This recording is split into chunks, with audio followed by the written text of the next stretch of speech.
Before starting the lesson, this is little about me. If you find the content useful, don't forget to hit the like and subscribe button. Hello seated aspirant and future teacher, मैं सजन मेहता आपका स्वागत करता हूँ maths Maverick YouTube channel में। जैसे आपको thumbnail से और हेडिंग से पता चलिए होगा, आज हम क्या करने वाले हैं। आज हम सीटेट मैथ्स पेपर 2 का फाउंडेशन बैच का, हाँ बच्चों फाउंडेशन बैच का ये वीडियो नंबर 1 रहने वाला है। जो हम चैप्टर कर रहे हैं, चैप्टर कर रहे हैं मेंसुरेशन। मेंसुरेशन के अंदर दो चीज आती है, एक 2D फिगर्स, एक 3D फिगर्स। आज हम कर रहे हैं 2D फिगर्स का स्टार्ट। ठीक है, तो वो स्टार्ट का आंसर को पॉलीगन से स्टार्ट होगा। और देन आज की वीडियो में हम ट्राइंगल को कवर करेंगे और उसके अगले वीडियो में हम क्वाड्रिलेटरल को डिस्कस करेंगे। और उसके बाद हम 3D में जाएंगे और फिर जाके हमारा होगा पूरा जो मेंसुरेशन टॉपिक है वो कंप्लीट। चलिए आइए दोस्तों स्टार्ट करते हैं।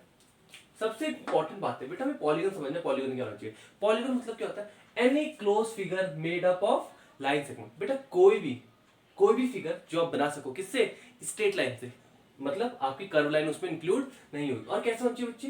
क्लोज होना चाहिए। ठीक है, पॉलीगन ये होता है। अब मुझे बता सबसे छोटा क्या बन पाएगा, कितनी साइड वाला बन पाएगा सबसे छोटा? एक साइड से बन पाएगा, एक साइड से कभी क्लोज बन ही नहीं पाएगा। चलो एक से नहीं बना, दो से ट्राई करते हैं। दो से बन पाएगा, दो से स्ट्रेट से बना तो दिया पर क्लोज नहीं हुआ। कितना भी मेहनत कर लो, कितनी भी ट्राई कर लो, कितने पास से पास बना लो, बेटा खुला तो रह जाएगा। तो बेटा आपको ध्यान देना है कि जो सबसे छोटा पॉलीगन है ना, वो कितने साइड वाला है? 3 साइड वाला, दैट इज ट्राइंगल। बेटा सबसे छोटा मिनिमम या फर्स्ट पॉलीगन क्या आपका? पॉलीगन क्या? Any figure made up of straight line या लाइन सेगमेंट। और कैसा होना चाहिए बेटा? क्लोज फिगर होना चाहिए। ठीक है, ये क्यों नहीं है? कभी आप एक साइड से वैल्यू बना सकते हैं, क्योंकि एक साइड से बेटा कभी क्लोज हो ही नहीं सकता। लाइकवाइज बेटा दो साइड से भी क्लोज नहीं हो सकता। मिनिमम आपको कितनी साइड चाहिए? 3, अगर आपको क्लोज करना है। तो हमारा जो सबसे पहला पॉलीगन होता है या सबसे मिनिमम साइड वाला पॉलीगन होता है वो होता है ट्राइंगल। क्यों? इसमें कितनी साइड होती है? 3 साइड होती है। इसके नाम में दिख रहा है ट्राई, मतलब 3 साइड वाला या 3 एंगल वाला। अगला था हमारा बेटा क्वाड्रिलेटरल वाला। क्वाड्रिलेटरल मतलब कोई भी फिगर 4 साइड वाला, कोई भी फिगर 4 साइड वाला। बेटा इसका एग्जांपल देखो क्या क्या आ सकता है इसके अंदर। या तो एक पहले हमें क्या पता होता है? स्क्वायर। और क्या आ सकता है? रेक्टेंगल और रोम्बस और पैरेललोग्राम और काइट। ये सभी आते हैं इसके अंदर। ठीक है, किसके अंदर? क्वाड्रिलेटरल के अंदर बेटा। Square, rectangle, rhombus. तो कभी कंफ्यूज मत होना कि क्वाड्रिलेटरल क्या होता है, स्क्वायर क्या होता है, रेक्टेंगल क्या होता है, रोम्बस क्या होता है, पैरेललोग्राम क्या होता है, काइट क्या होता है। सिंपल बेटा, ये बड़ा शब्द ही है क्वाड्रिलेटरल। क्वाड्रिलेटरल के अंदर ये होते हैं बेटा, क्वाड्रिलेटरल के अंदर ये वाली चीजें आती है। ठीक है, और पेंटागन क्या हो गया? 5 साइड वाला। लाइकवाइज हेक्सागन हो गया 6 साइड वाला। ठीक है, तो ये था आपकी थोड़ा आपको इन्फॉर्मेशन होनी चाहिए पॉलीगन के बारे में। ठीक है, आइए इसके बारे में स्टार्ट करते हैं। ये हम आगे वाली वीडियो में पढ़ेंगे, नेक्स्ट वाली वीडियो में। देखिए जो अब हम पढ़ने वाले हैं, ये हमारा सबसे पहला पॉलीगन है और सीटेट के अंदर से काफी इंपॉर्टेंट है, इससे काफी क्वेश्चन आते हैं। ट्राइंगल पढ़ने वाले। जो ट्राइंगल में क्या होता है, नाम सुनते हैं ट्राई, 3 एंगल है या बोलो 3 साइड से। 3 साइड कौन कौन साइड? मानो ये ट्राइंगल है, ट्राइंगल ए बी सी। इसमें होते हैं 3 एंगल होते हैं, एक एंगल, 2 एंगल, 3 एंगल, 3 साइड होती है। ए साइड बी साइड सी। आपको बेटा पता होना चाहिए, ये तो आपको पता चल गया कितनी साइड होती है? 3 साइड। आपको पता होना चाहिए कितने एंगल होते हैं? 3 एंगल। बेटा सबसे इंपॉर्टेंट बात, दिस प्लस दिस कितना होना चाहिए? 180 होना चाहिए। ये दुनिया का कोई सा भी ट्रायंगल उठा लो, छोटा बड़ा मोटा कैसा भी उठा लो, इंडिया का उठा लो, पाकिस्तान का उठा लो, चाइना का उठा लो, कहीं का भी ट्रायंगल उठा लो। बेटा ट्रायंगल की मजबूरी क्या है? अगर ट्रायंगल है तो उसको क्या होना पड़ेगा? उसका तीनों एंगल का sum, angle A plus angle B plus angle C, क्या होना पड़ेगा बेटा? उसको 180 होना पड़ेगा। एंगल का सम, तीनों एंगल का सम क्या होना चाहिए? 180 होना चाहिए। मानो अगर क्वेश्चन कैसा आ सकता है, बेसिक बता रहा हूँ कैसा आता है। मानो अगर ये 70 है, ये आपको दे दिया 80, तो आपसे पूछ लेता है सी क्या है, आपसे पूछ लेता है सी क्या है, तो कैसे निकालोगे बेटा? आपको पता है तीनों एंगल का सम कितना आना चाहिए? 180 आना चाहिए। बेटा ये 70 है, ये 80 है, प्लस कर दोनों को कितना हो गया? ये हो गया 150। बेटा सी की मजबूरी है, इसकी मजबूरी 30 होना, तभी तो तीनों मिलके कितना बना देंगे? तो तीनों मिलके 180 बनाएंगे। आए समझ? बहुत ही शानदार। ठीक है, 3 साइड होते, 3 एंगल होते। ठीक है, एक इंपॉर्टेंट बात बेटा, एंगल डायरेक्टली प्रोपोर्शनेट होते किसके? अपोजिट साइड के। यह बात समझने के लिए आप ऐसे समझो कि मानो अगर मेरा ट्राइंगल ये है, अगर मेरा ट्राइंगल की वर्टेक्स कुछ ऐसी है, इसका मुंह देखो कितना सा खोला मैंने, एंगल छोटा सा ना, तो बेटा इसको मुंह बंद करने के लिए छोटी लाइन चाहिए आगे। वेयर अगर बेटा मैंने मुंह बड़ा खोला होता, जी अगर मैंने इतना बड़ा मुंह खोला है, तो बेटा बड़ी लाइन नहीं चाहिए मुझे बंद करने के लिए। आया समझ? देखो समझो, मैंने अभी मुंह इतना सा खोला है, अगर मानो ये इतना सा खुला है तो उसको बंद करने के लिए सिर्फ इतनी सी उंगली चाहिए। अभी जितना बड़ा करता रहूंगा बड़ी उंगली, और बड़ा करूंगा उतनी बड़ी उंगली, समझ रहे हो? मतलब ये जितना छोटा होगा उतने छोटे से बंद हो जाएगी चीज, वही जितना बड़ा करता रहेगा उतनी बड़ी चीज चाहिए होगी मुझे। ये जितना ये एंगल बड़ा होता रहेगा उतना ये उसके अपोजिट में साइड चाहिए मुझे बंद करने के लिए ट्राइंगल को, और जितना छोटा होता रहेगा छोटा होता रहेगा, जब छोटा होगा तो ये क्या होगा, एक ढक्कन से भी बंद हो जाएगा, ये ढक्कन से भी बंद होगा। तो ऐसे अगर बड़ा बड़ा बड़ा बड़ा बड़ा करता रहूंगा एक पेन भी कम पड़ जाएगा। तो इससे हमने क्या सीखा, जो एंगल डायरेक्टली इसका ये काटने का निशान नहीं है, ये प्रोपोर्शनेट का है, angle proportionate to directly proportionate के अपोजिट साइड। मतलब बेटा अगर कोई साइड आपको दिख रही है सबसे बड़ा एंगल है, अगर आपको दिख रहा है, मान लो ये एग्जांपल ले लो, इसमें 70 80 और 30, तो बेटा सबसे बड़ी कौन सी है, एंगल सबसे बड़ा कौन सा 80, तो बेटा जो इसके अपोजिट में साइड है ये बी, तो बी सबसे बड़ी होगी, मतलब बी बड़ी होगी ए से भी और बी बड़ी होगी सी से भी। ये आपको बहुत अच्छा रिजल्ट आपको पता होना चाहिए, और ऐसे याद कर सकते हो कोई भी, जितना मुंह छोटा खोलोगे उतने तो बंद करने वाली जगह चाहिए। आया समझ? Very good. और ये तीन चीजें समझ गए। अब आइए क्या है अगला चीज, क्या कह रहा है, sum of any two side is greater than, ये मजबूरी is always greater than third side. बेटा अगर मैं ट्राइंगल बनाता हूँ, जैसे आपको ये सभी इस ट्राइंगल फैमिलियर होंगे आप सभी लोग, ये 3 4 5, ये कह रहा है बेटा आप कोई सी भी दो साइड उठा लो, कोई सी भी दो साइड उठा लो और उनका प्लस करो, उनको आज जब प्लस करोगे आप पाओगे तीसरी साइड से हरदम वो बड़ा आएगा। जैसे कोई भी साइड उठा लो, ये दो उठाओ, 3 + 4 ग्रेटर देन आ रहा है बेटा 5 से, हाँ बात सही है, 7 इज ग्रेटर देन 5 होता है। आओ अब इन दोनों को प्लस कर लेते हैं। मैंने क्या बोला, एनी टू साइड, पहला कॉम्बिनेशन मैंने इन दोनों का किया, अब अगला कॉम्बिनेशन इन दोनों का करो, 4 + 5, ये क्या होना चाहिए, बड़ा होना चाहिए तीसरे वाली साइड से, हाँ 3 से बड़ा है, ये बात हुई। अब इन दोनों कॉम्बिनेशन लो, 3 5 का, 3 5 इस 4 से बड़ी है, बड़ी है। ऐसा इट मीन्स हमने ये देखा, अगर कोई ट्राइंगल है, अगर वो ट्राइंगल रियली एग्जिस्ट करता है, इसका मतलब उसकी कोई सी भी दो साइड उठा लो, कोई सी भी दो साइड उठा लो, उसको दिखा दो आप तीसरी साइड से बड़ा है, ठीक है। ये ट्राइंगल होने के लिए नेसेसरी कंडीशन है ये वाली, अगर आपका ये नहीं हो रहा तो इसका मतलब आपका ट्राइंगल नहीं बन रहा। फॉर एग्जाम्पल जैसे ये समझ आ गया।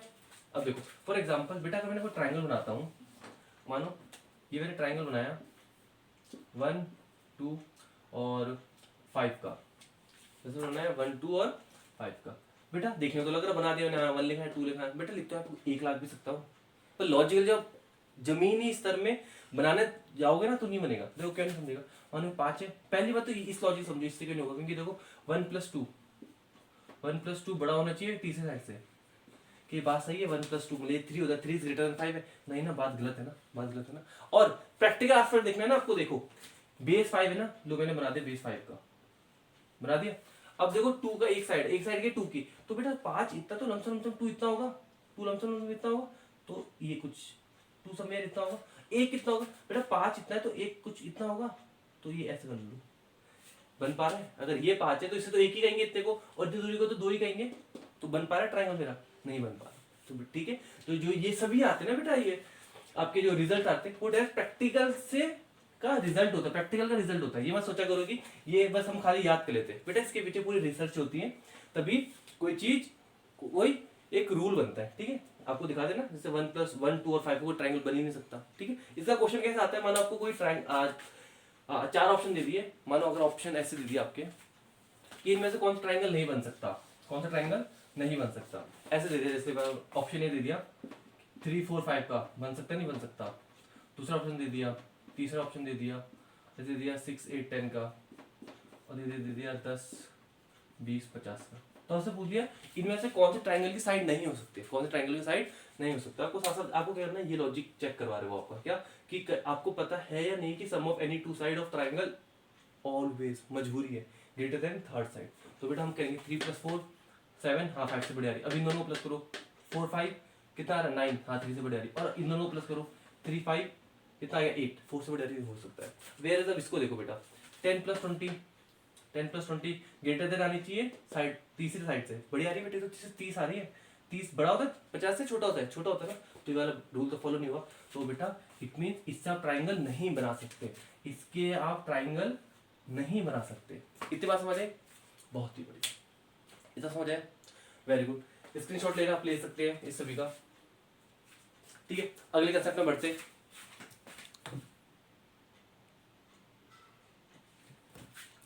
चलिए आइए बच्चे ट्राइंगल का क्लासिफिकेशन पढ़ लेते हैं, ठीक है। क्लासिफिकेशन पढ़ने से पहले आप एक एनालॉजी समझो, अभी एक बात समझो बेटा। मानो अगर मेरे पास एक क्लास है, मानो अगर आप एक क्लास में हो, तो ठीक है, एक क्लास को मुझे दो टीम बनानी है, मुझे एक टीम एक ए बनानी है, एक टीम बी बनानी है। तो बेटा मैं कैसे कैसे बना सकता हूँ, मुझे बताओ। मुझे क्लास को दो हिस्सों में बांटना है, तो मैं कैसे कैसे बांट सकता हूँ।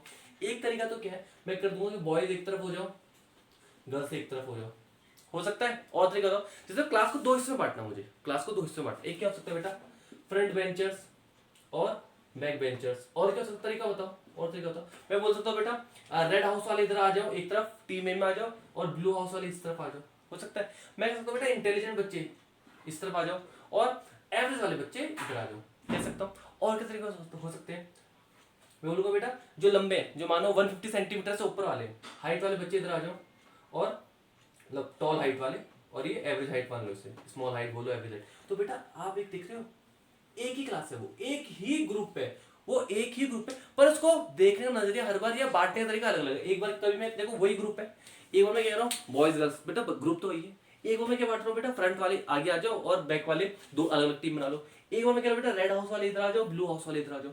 एक बार मैं कह रहा हूँ इंटेलिजेंट बच्चे, एक बार मैं कह रहा हूँ एवरेज बच्चे को। देखो एक ही ग्रुप को मैं बहुत से तरीकों से बांट सकता हूँ। तो इससे हम क्या समझे बेटा, जो हमारा पूरा ट्राइंगल है ना, ये देखने का नजरिया है। जब आप साइड की नजर से देखोगे तो हम ये क्लासिफिकेशन देखेंगे, जब हम एंगल की नजर से देखेंगे तो ये क्लासिफिकेशन देखेंगे। इनको आपस में मिक्स मत कर देना, आज में। तो इससे मैंने ये बता रहा था आपको कि एक ही ग्रुप को हम बहुत सारे तरीकों से देख सकते हैं। तो ठीक है, जब हम ट्राइंगल को बच्चों साइड की नजर से देखेंगे तो ये तीन क्लासिफिकेशन है। आइए, तो बेटा जब आप दिख रहा होगा इसका ये ए है, ये बी है, सी है, बेटा जब तीनों साइड अलग होती है उसे बोलते हैं स्केलन ट्राइंगल। ठीक है, इसमें ज्यादा कुछ समझने वाला है नहीं, तीनों साइड अलग है, स्केलन। दूसरा आइसोसेलेस ट्राइंगल होता है, बेटा इसकी दो साइड क्या होती है, बराबर। मानो ये दो, ठीक है, जरूरी नहीं बेटा ये दो, क्या पता ऐसे भी हो सकता है, ये भी ए हो, ये भी ए हो, और ये बी हो जाए। ठीक है, हमें यूजुअली आदत क्या होती है, हम ऊपर वाले दो सेम बनाते हैं, नीचे वाला बनाते हैं। जरूरी नहीं, आपका ऐसे भी हो सकता है कि ये ए हो जाए, ये ए हो जाए, ये बी हो जाए, एनी टू साइड, जरूरी नहीं ऊपर के दो साइड। इतना समझ आइसोसेलेस ट्राइंगल। और बेटा याद करो, पिछली स्लाइड में, पिछले बार मैंने क्या लिखवाया था अभी स्लाइड में, कि बेटा जो एंगल होता है डायरेक्टली प्रोपोर्शनेट टू क्या होता है, अपोजिट साइड। तो बेटा ये देख रहे हो, ये साइड का रिलेशन किससे होगा, इस वाले एंगल से होगा, और इस साइड का रिलेशन इस एंगल से होगा। तो बेटा मैं कह सकता हूँ अगर ये ए है, इसका ज्यादा संबंध इसके साथ होगा, ये भी तो ए है, इसका भी तो वही संबंध होगा। इसका मतलब बेटा मैं क्या कह सकता हूँ, ये एंगल मेरा इस एंगल के बराबर होगा। आया समझ बेटा। आइसोसेलेस ट्रायंगल क्या होता है, इसकी दो साइड भी बराबर होते हो, दो एंगल भी बराबर होते हैं, मजबूरी है ना। जितना बड़ा मुंह खोलूंगा, जितना बड़ा मुंह खोलूंगा उतना बड़ा तो मुझे चीज चाहिए ना बंद करने के लिए। इतना छोटा सा मुंह खोलूंगा तो कैप से बंद हो जाएगा, बड़ा करता हूँ, बड़ा करता हूँ, बड़ा करता हूँ, पूरा मार्कर भी छोटा पड़ जाएगा। तो बेटा ये इसमें भी इतना लेंथ है, इधर भी मार्कर है, इधर भी मार्कर, तो बेटा दोनों तरफ बराबर मुंह खोलना पड़ेगा ना। ठीक है, इन शॉर्ट कि angle opposite to equal side are also equal. Isosceles की प्रॉपर्टी क्या बच्चों, दो एंगल और दो साइड बराबर होती है। और लाइक इक्वल ट्रायंगल देखो, इक्वल ट्रायंगल क्या होता है, सर्वगुण संपन्न ट्रायंगल, हर एक चीज परफेक्ट है ये। जैसे ये भी ए, ये भी ए, ये भी ए। बेटा अगर ये ए है, ये ए है, ये है, तो बेटा इसके अपोजिट ये, इसके अपोजिट ये, इसके अपोजिट एंगल ये तीनों की मजबूरी बराबर होना। अगर ये तीनों साइड बराबर है तो इन तीनों के अपोजिट वाले एंगल्स को भी क्या मजबूरी बराबर होगा। तो बेटा ये एंगल और ये तीनों एंगल के होंगे बराबर। और पिछली स्लाइड में देखो हमने क्या पढ़ा था, हमने पढ़ा था एंगल, कोई भी ट्रायंगल की मजबूरी क्या होती है, 180 बनना। तो बेटा जब 180 को इक्वली तीन हिस्सों में बांटो तो कितना कितना आएगा बताओ, वेरी गुड, कितना कितना आएगा आपका 60 ईच आएगा। ये भी 60, ये भी 60, ये भी 60। ठीक है, इक्विलेटरल ट्रायंगल का एंगल, इसके अलावा कुछ एंगल हो ही नहीं सकता। इसमें तो कुछ भी हो सकता है, इसमें भी कुछ भी हो सकता है एंगल और साइड, पर इसकी मजबूरी क्या है, 60 60 60 60 ही होंगे। ठीक है, ऐसे ये बेटा क्या था, ये क्लासिफिकेशन था on the basis of side. जब हम साइड की नजर से देख रहे हैं, जब साइड वाला चश्मा पहन के हम देख रहे हैं, तो हमें क्या देखेंगे, ट्रायंगल इस कैटेगराइजेशन से देखेंगे, स्केलर, आइसोसेलेस और इक्विलेटरल ट्रायंगल। आइए, जब हम एंगल की नजर से देखेंगे ट्रायंगल्स को, किसकी नजर से, एंगल की नजर से देखेंगे, हम क्या देखेंगे, सबसे पहले आता है acute angle triangle. Acute angle होता क्या है, एक्यूट, पहले एक्यूट का मतलब समझो, एक्यूट एंगल का मतलब समझो। एक्यूट एंगल वो सब एंगल जो 90 से छोटे होते हैं, क्या होते हैं, 90 से छोटे होते हैं। एक्यूट एंगल क्या होंगे, acute angle less than 90, acute angle less than 90। ठीक है, तो इट मींस बेटा इसके तीनों एंगल क्या होने चाहिए, 90 से कम होने चाहिए। क्या होने चाहिए, 90 से कम। देखो ये 40 है, ये 60, ये 80, तीनों 90 से कम है, तो तभी क्या बेटा ये एक्यूट एंगल ट्रायंगल है। आया समझ, वेरी गुड। आ जाओ दूसरा, राइट एंगल ट्रायंगल क्या कहता है, राइट एंगल ट्रायंगल कहता है मेरा एक एंगल 90 होना चाहिए। दो एक एंगल क्या है इसका 90, बाकी कोई और भी हो सकता है, 90 नहीं हो सकता बेटा। क्यों नहीं हो सकता, बाकी ये या ये 90 क्यों नहीं हो सकता, इसलिए नहीं हो सकता बच्चे, समझना। एक ट्राइंगल की मजबूरी है कितना होना है, 180 होना उसकी मजबूरी है बेटा। 90 तो एंगल ये हो गया, अब इन दोनों की मजबूरी है मिलके 90 होना। अगर ये अकेला 90 हो जाएगा तो जीरो एंगल हो जाएगा, तो पॉलीगन ही नहीं बन पाएगा। ठीक है, तो ध्यान देना राइट एंगल में एक ही 90 होता है। ठीक है, ये जैसे इसमें मैंने बोला कि तीनों एंगल क्या होने चाहिए, तीनों एंगल होने चाहिए क्यों, पर इसमें ऐसे नहीं बोलूंगा हाँ मैं कि तीनों 90 होने चाहिए बेटा। तीनों 90 के तो 270 हो जाएगा, तो इट मीन्स राइट बोलिए ऑब्ट्यूज एंगल बोलो, इसमें एक ही एंगल बोलूंगा मैं 90, और ऑब्ट्यूज वाले में एक एंगल ऑब्ट्यूज बता आता हूँ उसमें। तो राइट एंगल ट्रायंगल में क्या है, एक ही एंगल आपको 90 होना चाहिए। ठीक है, ये नहीं कि आप दो दो कह रहे हैं, तीन तीन एंगल, वो वैसे पॉसिबल भी नहीं है, पॉसिबल भी नहीं है।